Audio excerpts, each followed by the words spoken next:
Gold, trusted gold buyers. మీరు తాకట్టు పెట్టిన బంగారాన్ని విడిపించి ఈ రోజు ఉన్న మార్కెట్ ధరకు కొనబడను.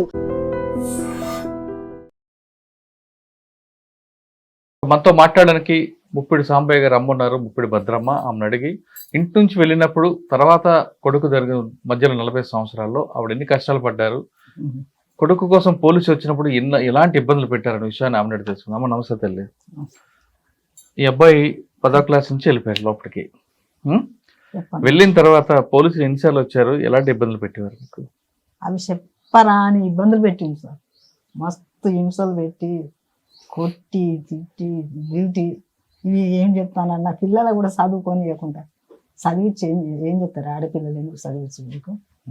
నా బిడ్డలు చదువుకున్నా కానీ నా కొడుకు ఆయన భయానికే పెద్ద అయినా కూడా వాళ్ళను కూడా ఇబ్బంది పెట్టుడు చేస్తే నా కొడుకు కూడా పోయి ఎక్కడో బతుకుతాను డ్యూటీ మీద పోయి ఇక రాకుండానే మాకు దూరం అయిపోయింది. దూరం చేసింది ఆయన. దూరం అయిందంటే ఈయనను కూడా దూరం చేసి ఈ బాధలకు భరించలేక నేను రాను వస్తే ఇట్లా వీళ్ళు చేస్తానని నా కొడుకు ఇక్కడ ఉండకుండా ఆయన వేరే ఉంటాను, వేరే బతుకుతాను. ఈ ఆడపిల్లలో ఇంటికి ఇస్తే వాళ్ళను కూడా అడుగుడే ఎక్కడున్నారు ఆడున్నారు, వాళ్ళు ఏం పని చెప్తాను వీళ్ళు ఏం పని చెప్తాను అని. నా చిన్న కొడుకు కూడా నాగేశ్వరరావు చిన్న అయినా కూడా పోతే ఒక్కింట్లో ఇద్దరు పోతారా ఎందుకు పోయిండ్రు అని. అవి ఎవ్వరు మా అమ్ముల రానియద్దు వాళ్ళను, వీళ్ళ ఎందుకు ఇట్లా చేసిండ్రు అని మా అమ్ములను వెలివేసినట్టు సార్. మాకు ఎవ్వరు చుట్టాలు కానీ బంధువులు కానీ ఇంట్లో ఊళ్ళే కానీ మాతోటి మాట్లాడకపోవడం, మా ఇంటికి రాకపోవడం, మేము పోయినా కూడా వద్దని నిలబొట్టేటోళ్ళు. సంబంధాలు ఆ అమ్మాయికి సంబంధాలు ఉంటే సుద్ధా రానియకపోదు. వచ్చిన వాళ్ళకి ఏదో ఒకటి చెప్పుడు ఇట్లా వాళ్ళు నక్సలైట్ల కుటుంబం అంటే వాళ్ళు భయపడిపోయేటోళ్ళు.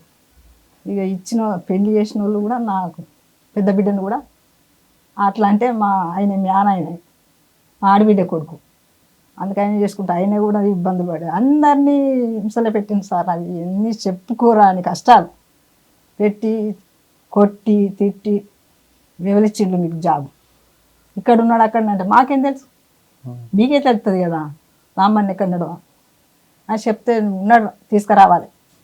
మరి మాకెట్ట తెలుస్తుంది, మాకేం తెలుసు ఏడున్నాడు అని తెలుసు అంటే మేము చూపిస్తామని ఒకసారి ఎస్ఐ సార్ వచ్చి అన్నాడు పిలిపించి. అంటే అయ్యా మరి నాకు తెలియదు, మీకైతే తెలుసు ఎక్కడ ఉన్నారో మరి మీకే తెలుసు, మాకేం తెలుసు మేము ఇంటి ఉన్న వాళ్ళం అని అంటే పలాని చిట్టాల ఏరియాలో పనిచేస్తాడు మీ కొడుకు, అది ఏదో అది నాకు అనరాదు కానీ అది అట్లా చేస్తాను నీ కొడుకు అన్నాను. అంటే మరి ఆ చిట్టాల ఏరియాలో ఉన్నప్పుడు మీరే చెప్తాను కదా, మరి నాకు ఎట్లా దొరుకుతుంది, చిట్టాల ఏరియా ఎక్కడ ఉన్నదో తెలియదు కదా అని నేను అన్నా. అంటే నేను చూపిస్తాం రా అన్నాడు. నేను ఎట్లా వస్తాను ఆయన కదా నేను రానంటే మీ ఆయన అనుసరితో తీసుకొని రా అంటే మా ఆయన రైల్వే జాబ్ లీవులు ఇవ్వకపోయేది. ఇయ్యరు సార్ అని అంటే ఎవడు వాడు ఇవ్వండి నేను చిట్టి రాసిస్తా, నేను ఆ సార్కు సుత చిట్టి రాసిస్తా అని ఆయన లీవ్ పెట్టుకొని రమ్మని ఏడికి వస్తాడంటే పలాని అంటే మరి మీరు పట్టుకరా అండి మేము ఎక్కడికి అంటే లేదు మీరు వస్తే కన్న తల్లి అని వస్తాడు మాకెట్ట దొరుకుతాడా అంటే ఇక తిట్టుడు మీదకెళ్ళి మాటలు అట్లా అని ఎన్ని కష్టాలంటే ఆ కష్టాలు చెప్పుకోరాని కష్టాలు సార్. కాదమ్మా, చిన్నప్పుడు ఆయన అటువైపు తిరుగుతున్నప్పుడు మీరు వద్దు అనలేదా, లేదా మీరు కూడా ఆ సమాజం బాగుపడాలని పంపించారా? మంచి పనే చేస్తాను కదా సార్ నా కొడుకు, ఏం చెడు చేస్తున్నామో నేను అంటున్నాను. మరి మంచిగా చేస్తాడు కదా, మంచిగా చదువుకుంటాను. వాళ్ళు కూడా అనేది కదా నీ కొడుకు ఏం చేసేటానికి వేయండు నక్సలైట్ ఏం జరుగుతాడు అదంటే ఏమో తెలియదు, నాకు ఏం తెలిసిపోయిండో నాకు తెలియదు, మాకు చదువు రాదు. మరి ఆయన పైన బాధపడ్డ బాధలకు నువ్వు ఎట్లా కన్నావంటే మరి మీ అమ్మ కూడా ఒక తల్లే కదా, మీరు తల్లిదండ్రులుగా నేను కూడా కట్టినే కన్నా నా కొడుకు అట్లా తయారవుతాడని నాకు తెలుసా, నా కొడుకు నక్సలైట్ అవుతుందని తెలుసా, మీరు ఇట్లా పెద్ద జాబ్ చేసి మీరు అవుతారని తెలుసా, పోలీసు వాళ్ళు అవుతారని అని నేనంటే కూడా నీకు ఎవరు చెప్పింది అని తిట్టేటోళ్ళు కొట్టేటోళ్ళు. ఒక మర్యాద మాటలు లేవు అప్పుడు లేవు మొదట్లా, తర్వాత మారిండ్రు, మారి వచ్చి అడిగేటోళ్ళు. కానీ తర్వాత చాలా ఇబ్బందులు పెట్టారు సార్. ఎలా భరించారమ్మా మరి? భరించాలి, ఏం చేయాలి మరి, భరించాలి తప్పదు కదా. ఎక్కడ ఉన్నాడు అని తీసుకురాను మరి తీసుకురామంటారు. ఇప్పుడు ముగ్గురు కొడుకుల్లో పెద్ద కొడుకు ఉన్నారు, రెండో కొడుకు అడవిలోకి వెళ్ళిపోయారు, మూడో కొడుకు కూడా అడవిలోకి వెళ్ళి చనిపోయారు కదా, అప్పుడు ఏమనిపించింది?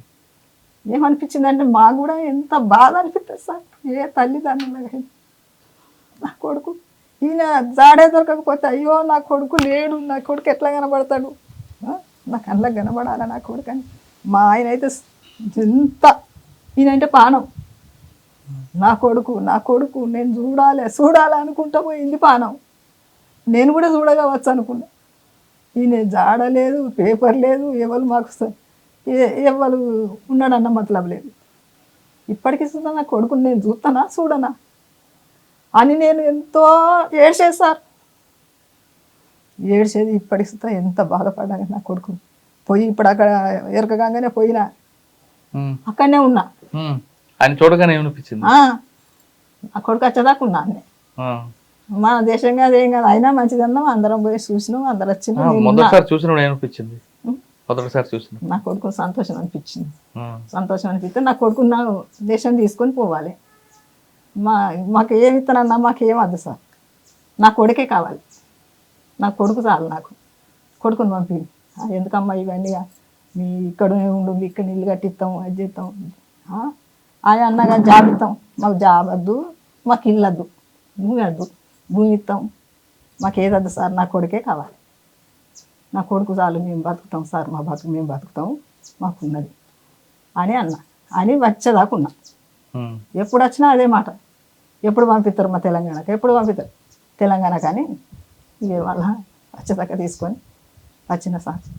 నేను రాగానే ఊర్లో అందరు పిలిచి మాట్లాడి సన్మానం చేస్తే ఏమనిపించింది? సంతోషం అనిపించింది. చాలా మంది చనిపోయింది సార్ మా ఊళ్ళో. చిన్నోడు నాగేశ్వరరావు అని చిన్నవాడి క్లాస్మేట్లు అయితే అందరూ చనిపోయిండ్రు. మా ఊర్లో 13 మంది 15 మంది అందరు చచ్చిపోయింది. ప్రతి ఒక్కరు వచ్చి మమ్మల్ని అడుగుతారు, మేమేం చేస్తాం సార్, మరి నేను ఎవరికి చెప్పా. ఇప్పటి చూస్తా మీకు అట్లా మాకెందుకు అంటే వాళ్ళ గురించి మాకెట్లా తెలుస్తుంది, ఎవరి గురించి అయినా వాళ్ళ కొడుకు వాళ్ళ నాయనకి ఎట్లా, మా కొడుకు ఎక్కడ ఉండో చెప్పు, ఆడనుండో చెప్పాలో ఇప్పుడు చూస్తా వచ్చి అడుగుతాను. ఉన్నోళ్ళు ఇంకా వాళ్ళ లోపల ఉన్నోళ్ళు వచ్చి 2-3 వచ్చి అడిగింది, మరి నాకు తెలియదు. ఇప్పుడు ఉన్నోళ్ళో లేరా తెలియదు, ఎంతోమంది చచ్చిపోయిండు. ఇక నా కొడుకు ఒక్కడి తిరిగి వచ్చిండు, అయ్యా చాలు నాకు ఇంతమందిలా ఇన్ని సంవత్సరాలు. సాంబయ్య అని పేరు పెట్టుకుంటే నా కొడుకు పేరు మారి మాదిగా జన్మెత్తి ఆ పేరు విశాఖ ఆ పేరు పెట్టుకొని నా కొడుకు నా ఇంటికి తిరిగి వచ్చాడు. వికాస్ అని పేరు పెట్టుకున్నా నువ్వు పెట్టిన పేరు ఉంటదమ్మా. నేను పెట్టిన పేరే నేను పెట్టిన పేరు, నా పేరు నేను సాంబరావు, నా కొడుకు పేరు సమ్మక్క దేవుడు. మాకు మా తెలంగాణ కదా, అట్లా మాకు దేవుళ్ళ పేరు పెట్టుకున్నాము. నా కొడుకులు పెద్ద అయిన పేరు సదానందం, ఈ రెండో అయిన పేరు సాంబరావు, ఆయన పేరు నాగేశ్వరరావు, చిన్న అయిన పేరు నాగేశ్వరరావు. 2 బిడ్డలు, పెద్ద ఆమె జ్యోతిరాణి, చిన్న ఆమె సంధ్యరాణి. ఇప్పుడు అప్పుడు ఇక నేను కూడా ఆయన తర్వాత పోదును ఇంతవరకు. ఇప్పుడు నా కొడుకు వచ్చింది నాకు